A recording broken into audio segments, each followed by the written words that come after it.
What's up, everybody? Welcome back to another late night edition of SSPN.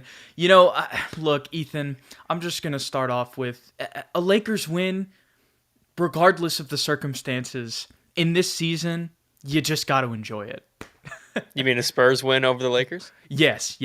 But a win over the Lakers in general. I don't know if maybe I misspoke. I thought I said that. You Obviously, I said a didn't. Lakers win, and I was like, Or a win over the Lakers. I did Yeah, a that's what I double meant. check. I was like, I'm pretty sure we won, but Look, that's how you know it's late night, right yes, there. yes, yes. To answer your question, yes, it always feels good, no matter what the circumstances.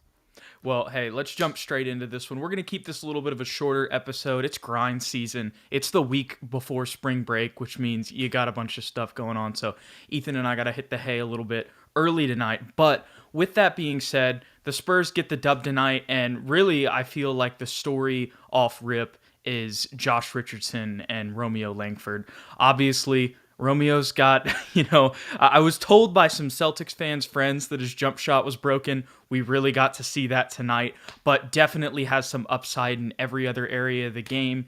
And as we've seen so many times with so many other mini Spurs, is the way that Chip England has been able to improve their shooting. And so there's hope for a young player like him, got to show some flashes. But really, we got to see Josh Richardson at his best level of play, probably having his best game as a Spur so far tonight. What were your thoughts on those two? And then some other thoughts that you had on the game tonight, Ethan?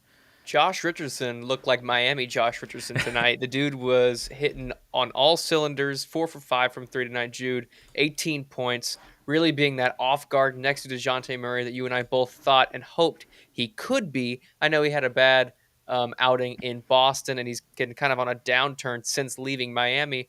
But if he can just kind of have games like this on and off where he just comes out and hits open shots, moves well without the basketball, this is what we expect. This is what we need from a guy like Josh Richardson.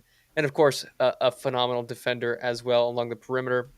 And a good leader, too. I was really surprised. He was already very vocal on defense, telling people where to go. There was a moment where we missed a rotation. I think it was Doug McDermott and Jakob. Yep. Yeah, and he pointed right beforehand. And then yep. It was missed, but he told him where to go. But he's been a good teammate, too, Yes. with that, because he gave him high fives right after. And just to add on to this, not to interrupt your spiel here, but another thing that he did when he went for that rebound with Jakob Pertl, and they both missed, immediately just had a smile on his face, patted him on the chest. So he's really showing how good of a teammate he is as well. He's a great vet like Thaddeus Young was, but he's also a much better player. And he actually will get minutes unlike Thaddeus Young because he is in need at that 2 spot since losing Derek White. And Romeo Langford, 3 for 4 tonight. I know he missed the only 3 that he took, and 1 for 4 from the free throw line. Free throw was just bad all game long. It's not just Romeo, but you're right. His jump shot will improve over time, but he's got great size, I feel, good physicality. He's still young. He's only 22, I believe.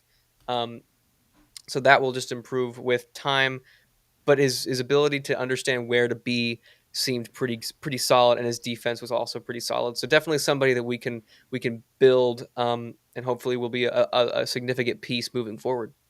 Yeah, absolutely. I think just seeing him, kind of knowing where to go on different plays. I was immediately, when I saw that Romeo Langford was in the game, I was like, all right, well, let me lock in on him.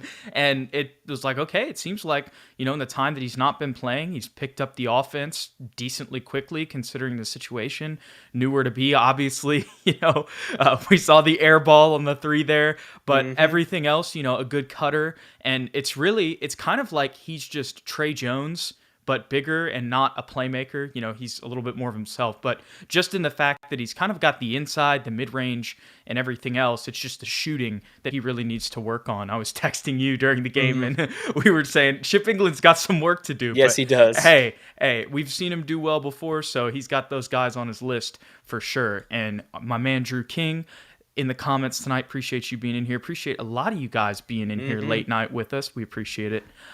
Romeo was plus 13 tonight. Yeah. And did he tie the all-time record? He did. How about that? I know. Wow. We're Big one win shout out away. to him. Look, Ethan, honestly, before the season, if you would have told us that Pop's going to get the win record guaranteed and we're going to be a lottery team, would you be mad? No, because that's about where I thought we would be. Anyway. Exactly. Now, you would be mad if we didn't get it and then he retired, right? Yeah. Yes. So there you go. This is a great point from our Oh, man Bude. So our he's man on. Bude is telling us the truth right now. Jakob was our best free throw shooter, and he was clutch, which is crazy to think about. That's exactly what I was thinking during the game. I was like, Jakob hitting the dagger at the free throw line is not what I Mm-hmm. would have thought would win this one, but Nope. that's what it took. And but you love to see it. It really looks like in those last three free throws, maybe he goes back to being completely, the worst free throw shooter in the league after this game. But it seemed like there was some improvement up there Yeah. at the line, like a lot. It was. I was very surprised. He's got a little more touch on it than usual. Yeah, yeah. Yeah. Felt like a little bit more control over the ball too, like on where he wanted to place it. So hopefully we'll get to see that continue. Not too high on it, but No, I doubt it. But I got a selfish thought for you, Jude. What's up? I'll be at the Spurs game Friday oh against well, there you go. the Jazz, but there is one game between that against the Raptors. So Mm-hmm. is it selfish of me to hope we lose against the Raptors so that I can see a possible win against the Jazz and then you have wanna them you break wanna the be there record? when Pop breaks the record. Yeah, I mean, technically, it's, even if you win Wednesday and then they win again on Friday, you're I'll be there still for the record. That's you're right. you're continuing to break the record every single time he wins. Mm, So you're gonna be witnessing history regardless. you're right. You're right. I hope 2 wins then. In all honesty, it's a lot less likely that we beat the Jazz than it is we beat the Raptors. So, um, yeah, unfortunate. Well, I think strategizing, witnessing history, you made the absolute right choice going Friday. I think so too. There we go. I think so too. All right. Well, some other thoughts that I had on this game. I wrote down some game notes. So I remember the last time we were on here, and I'm just going to admit it. How do I put this? Really had only been watching highlights for a little bit. There had just been a lot going on. Hey, yeah, hadn't been able to watch as much as I want. I'd watched a game here or there, but not as much as I should have, because a lot of people were talking about Zach Collins struggling off the bench, and I really saw it tonight. I really got what they were talking about. I had seen a little bit of bits and pieces of just like the sloppiness, the clumsiness, right? But when you watch that in highlights, you're able to wave it off a little bit.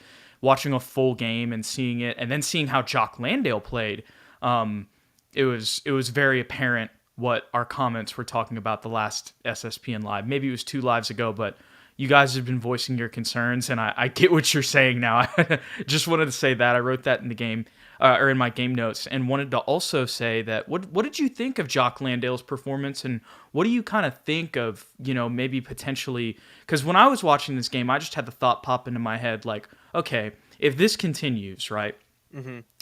you have all of the control whenever it comes to Zach Collins and his contract, right? There's no risk. We talked about that so many times. And you have Jock on contract next year. So really, if you want to, you can play those two kind of like this for the rest of the season, let them compete in the summer, and then go ahead and you can decide if you want one of them to be your backup center, or maybe you want to make a signing in free agency. You never know what can happen with that. But under the assumption that you're just rolling with Jakob, Zach Collins, and Jock Landale next season, it seems like there could be a chance where Jock could take Zach's spot. Like, I don't think that that's necessarily guaranteed, as much as I might have even let on earlier in the year. Yeah, I can see that possibility. I have no emotion attached to either one of them, Zach Collins or Jacques Landale. Zach Collins is definitely struggling a little bit. I think most of it has to do with him coming back after 2 years off, so he's still getting his legs underneath him. New team, new system, all of this. So it's gonna be tough goings for him, unfortunately, for the short for term. But Jacques Landale surprised me too, because he also kind of fell off a little bit after he got past Yeah, that initial basically when Zach surprise. got back. Yes, correct. And he was kind of struggling as well. And then we were like, do we put Drew Eubanks back in there? It split the minutes. Had the same exact conversation with Eubanks and Landale at one point in time in history. And then we traded Eubanks, obviously, and we thought Zach was the for sure backup. But I don't mind having them kind of split up the time. If Zach is struggling, just like take him out, throw in Jacques Landale. Because to me, the most important part of Jacques Landale is offensive rebounding. Tonight, you could see that in his passing ability. And for some reason, he has the Lakers number. Every time he plays the Lakers, he goes off. So whenever we play Los Angeles teams, it's Jock Landale's night. Like honestly, but I have no extreme opinions about Zach Collins at this point in time because it's just such a small sample size, you know. That's a really good point too. See, this is why I love talking to you, Ethan. You keep me grounded, That's what I do, Jude. There is there's a little bit of, concern, but like you said, it's obvious that what's happening, like the issues, is because he hasn't played basketball in 2 years. So give it an off season and a full off season where he's actually healthy too. That's another thing. Yeah. And we'll get to see what happens. But it's kind of like down the line we're seeing like the build of the Spurs team and like why it was set up a certain way. Like now I'm like, okay, that's why you specifically went out and signed a 25-year-old rookie who has Olympic experience, because you didn't know how, Zach, I mean, you do know to an extent, from evals, like you have more information than other people, but nobody knew for sure how exactly how long or how exactly Zach was going to come back. So it's just kind of, now that we're here in March, it's like everything's kind of making sense a little bit more, which I guess is just fitting. Also want to give a shout out to TSR Sports. We appreciate you, my man, as always. Thank you so much. Our man Evan Avery Gonzalez joining the chat saying go Spurs go. Appreciate you being in here, my guy. Getting back to some other thoughts that I had in this game. Well, the other thing that I wrote down was Jay Rich and Romeo got to show off a little, which we already really talked about. The other thing I mainly wrote down was the Spurs should win this game. And I wrote this down kind of like when we were giving up the lead. Yeah. This might have been like late second quarter, or maybe, I mean, not necessarily giving up the lead, but letting it be closer than it needed to be, / early third kind of area. So if we weren't as sloppy, I think that kind of the end of the game where we went on those runs and we were playing crisp basketball, I think that this game would have been never really in doubt. But a lot of that has to do with Lonnie, Devin, and Keita Bates being out tonight. Because, if Keita Bates was in, Keita Bates would have had 50. He would have had 60. Because Braun wasn't even playing. He gave him 30 last time. Wasn't even there. That's right. It's easy money. It's barbecue chicken. I saw Jeff McDonald tweeted, Braun is out and Keita Bates is also out. We'll call it a wash. True. So true. I was like, that's so good. Oh, Lord. Yeah, if the Spurs had lost this game, it definitely would have come down to us missing. We were 53% from the free throw line. That was like the number one reason. And then number two, it seemed like the Lakers, when they went small in the third quarter, for some reason, our team couldn't figure out how to get the ball to Jakob, like consistently.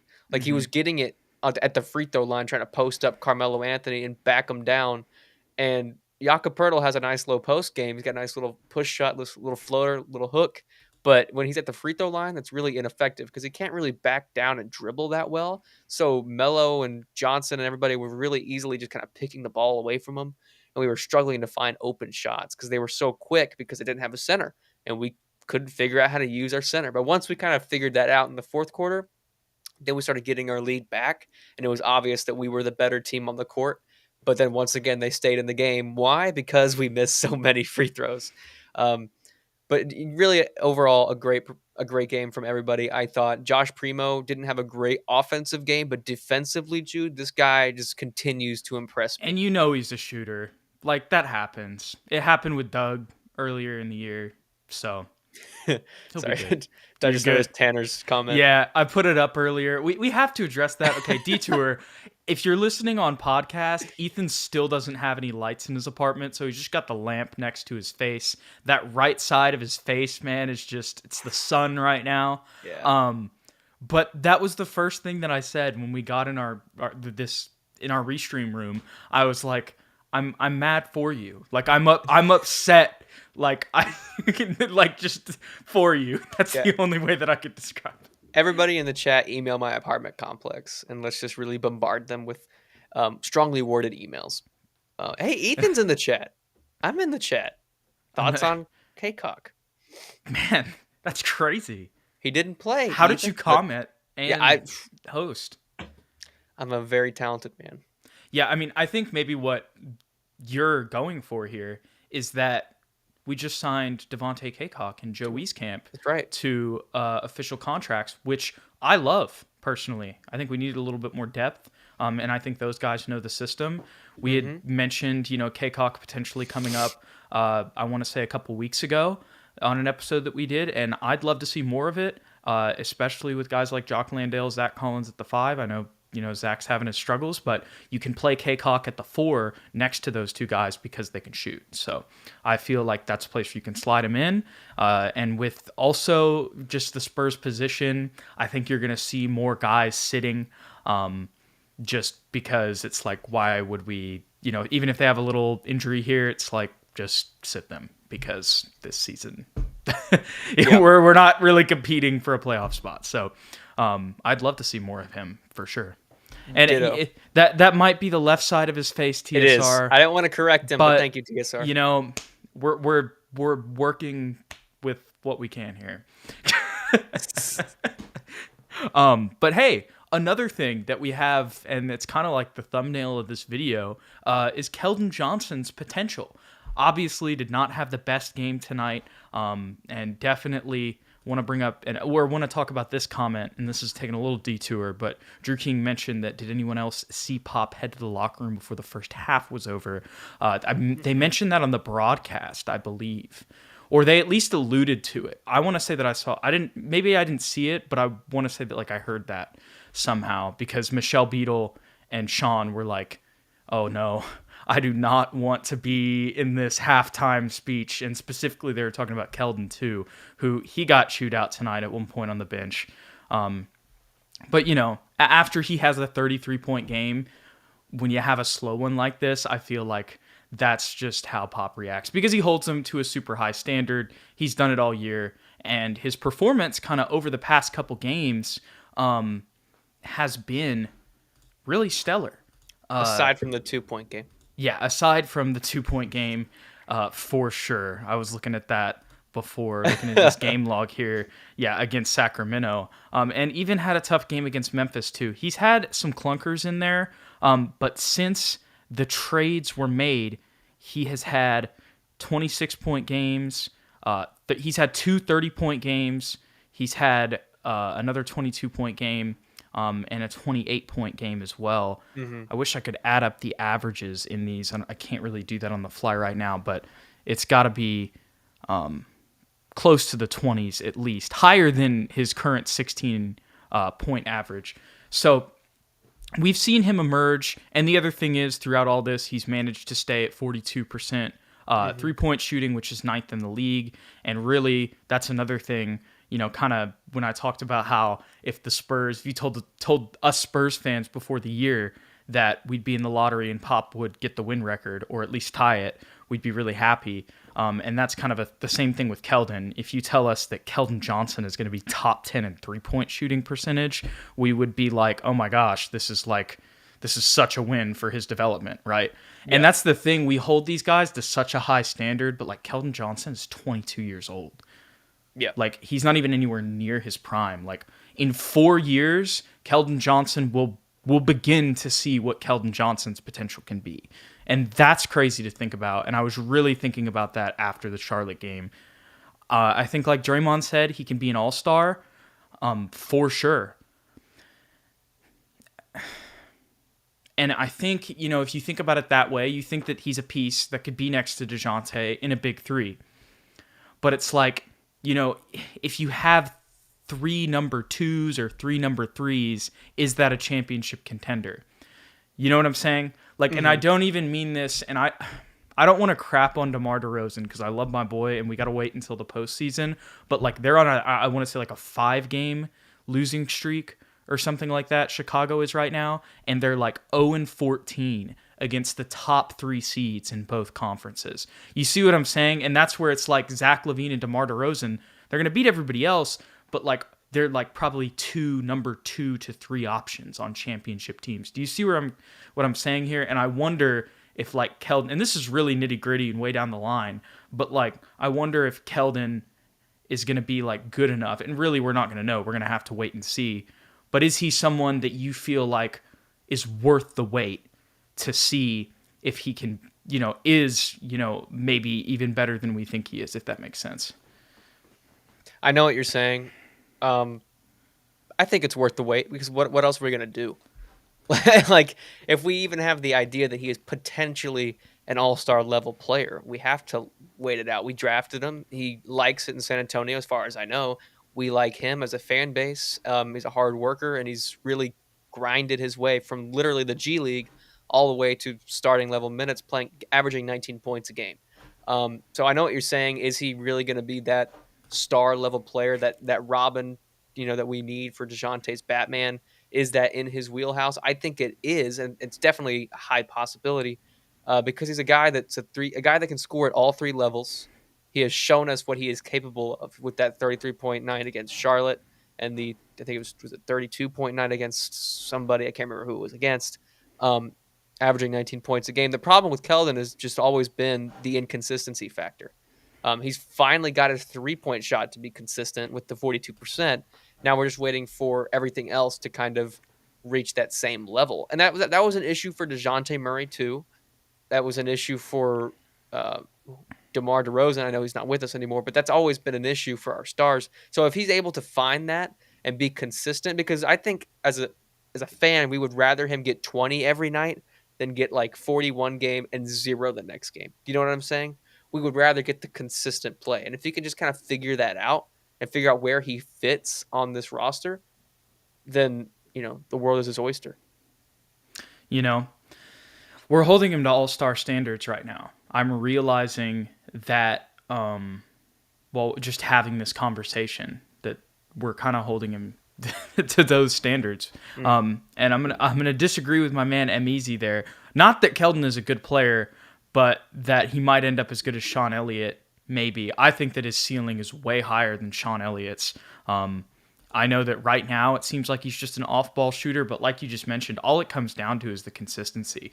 I feel like really in that Charlotte game, and just in all of these games recently, we've kind of seen him play a little bit out more on the perimeter and kind of be a little bit more of a guard than playing the 4, which I like. And I feel like that's been, a part of the reason why he's been able to explode a little bit scoring-wise in a couple of games. And, I know that I was kind of questioning it, but the more that you're talking about it and the more that I think about it, I really think it's reasonable to believe that he can be like an all-star level player, like the way that Draymond said it, but also just the fact that, he has the strength to drive to the rim, have those monster dunks. We've seen it before. Not too many players in the league can do that. Now he's a sniper from 3. Like our man Bude says, all he's really got to do is maybe add a little bit more to the mid-range bag, and then he's a complete player. Like you said, 3-level scorer.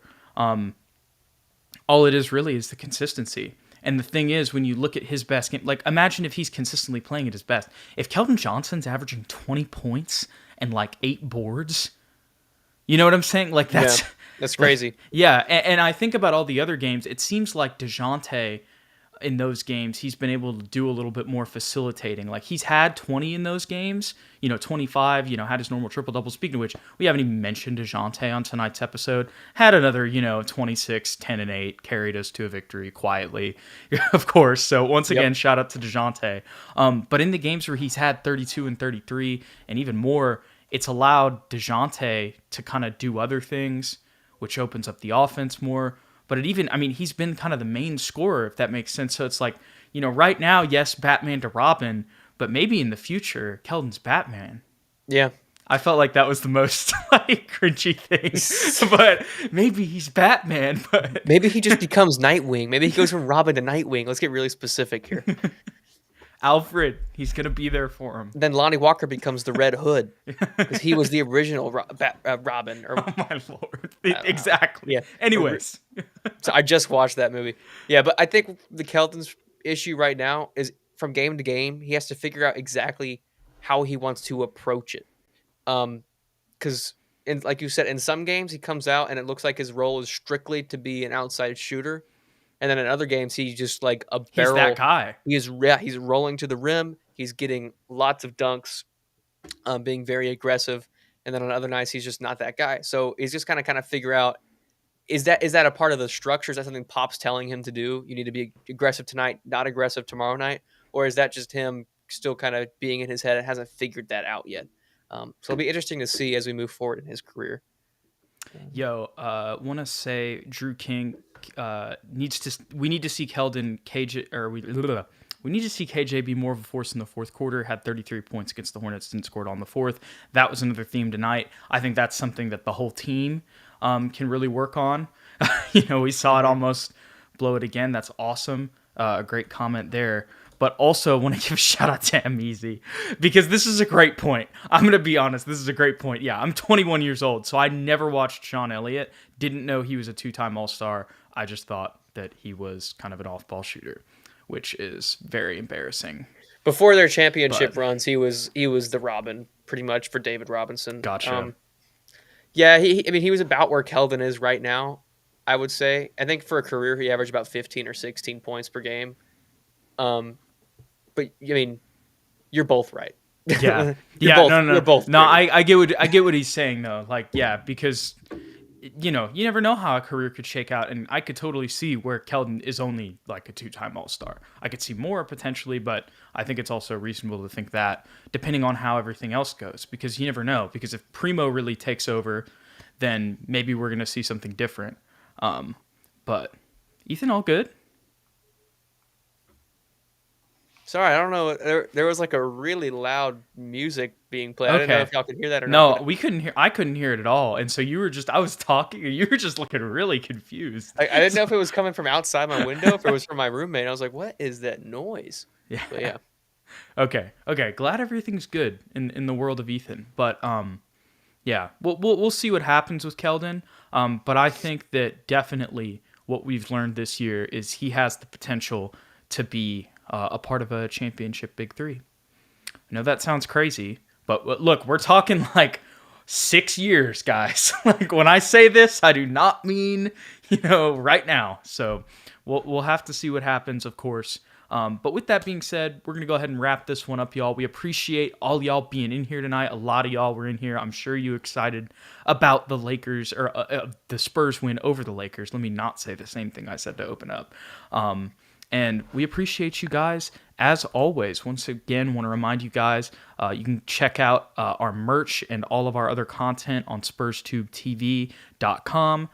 If you would like to buy anything or just want your hub for Spurs content, go check that out in our content over there. If you want to stay updated with the show, get notified whenever we're going live, you can go ahead and click the notification bell, subscribe to the channel, and you can follow us on Twitter at Ethan_Quintero and at Jude McLaren. And then, of course, don't forget to like and subscribe if you enjoyed the video today. I appreciate all of y'all. Laura, we appreciate you. Easy, yes, Trey Jones had a great game. Boudet, yeah, we got to sign Tony Parker back because, of course, we always got to have TP. And well, he's saved for the offseason. And then, Ethan, we appreciate you being in here as well.